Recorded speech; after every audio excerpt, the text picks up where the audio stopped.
everyone. Welcome to week 8. I hope you had a wonderful week reading. I have all your questions right here and I'm excited to dive right into it. Number 1, did Leah actually get ice cream and get to watch 2 hours of TV a day? Let me think.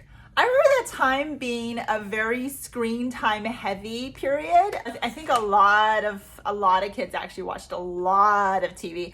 I don't know if you guys did, but definitely for my kids, I was trying to write this book and get my work done, and it was just by myself, and it was really, really hard to keep them occupied for an entire day without school.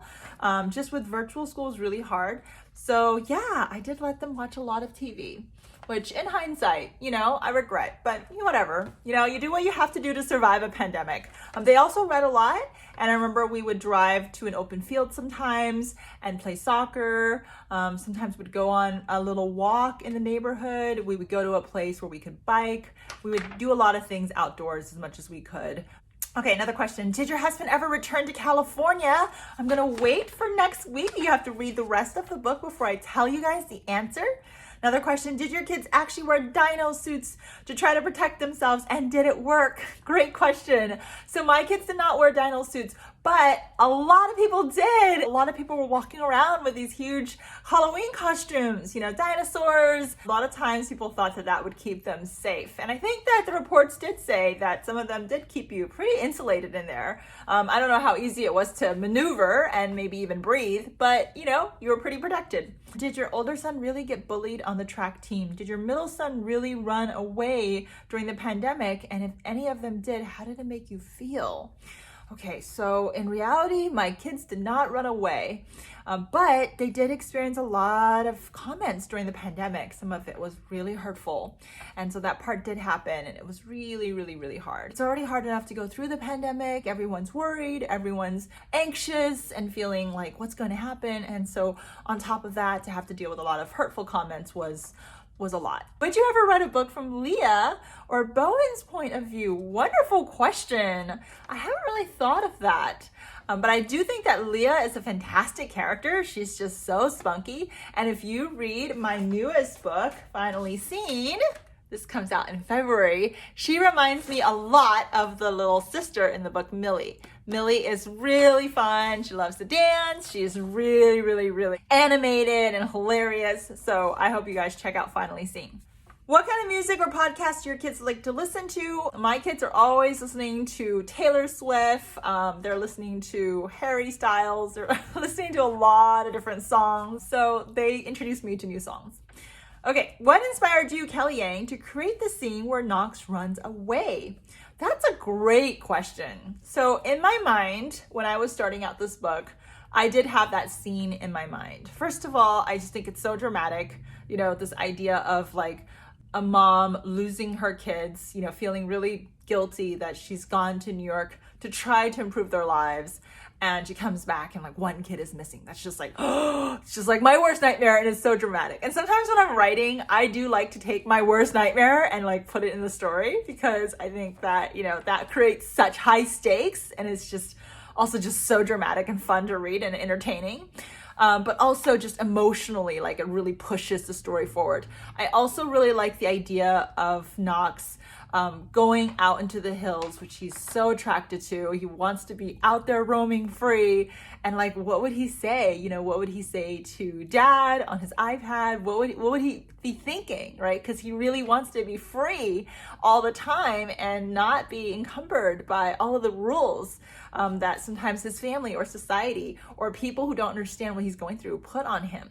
So I love all of that, the emotional storm, the perfect storm, if you will. And a lot of times when I'm writing, that's the scene I'm working towards. And it doesn't mean that you can get there right away. You have to really earn it by developing all the little other scenes that push you towards that one big scene. But yeah, there's usually like one big scene in all my stories.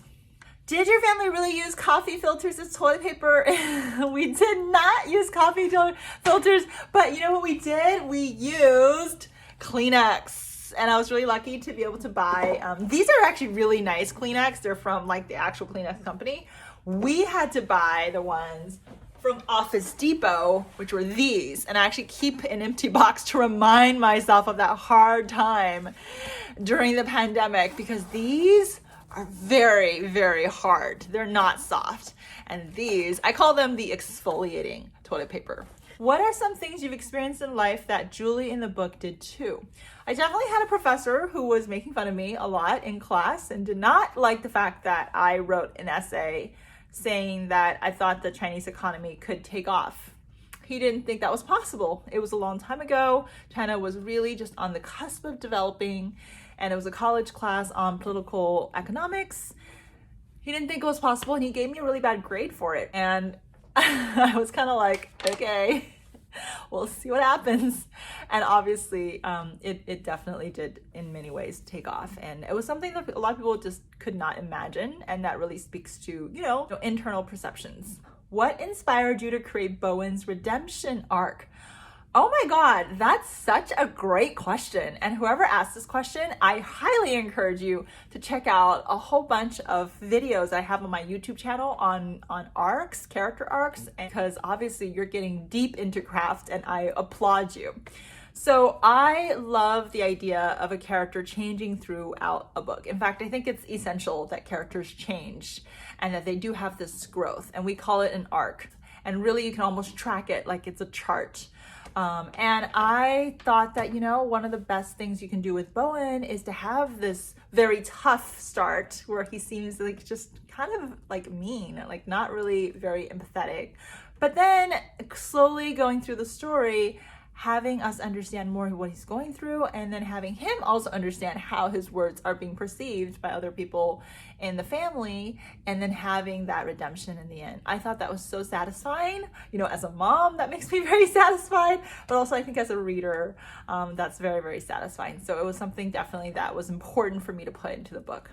What made you put in the scene where the mom was at Lucky's and there was nothing else in stock? Because that really happened. And if you follow me on TikTok or on YouTube or on Instagram, you'll see a video that I posted where I'm in the grocery store at Lucky's.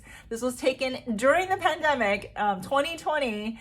And there was nothing. Like the whole store was pretty much empty, especially if you wanted to buy eggs or milk. That was so hard to find. And there was a video of me just going like, please, I hope they have one more thing of eggs. And they did.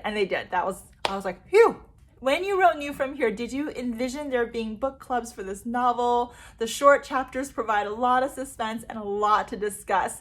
And the answer is, I'm so happy. I always hoped that this story would be a story where we can finally have the conversations about the pandemic, that we need to have, that we need to process together and heal collectively.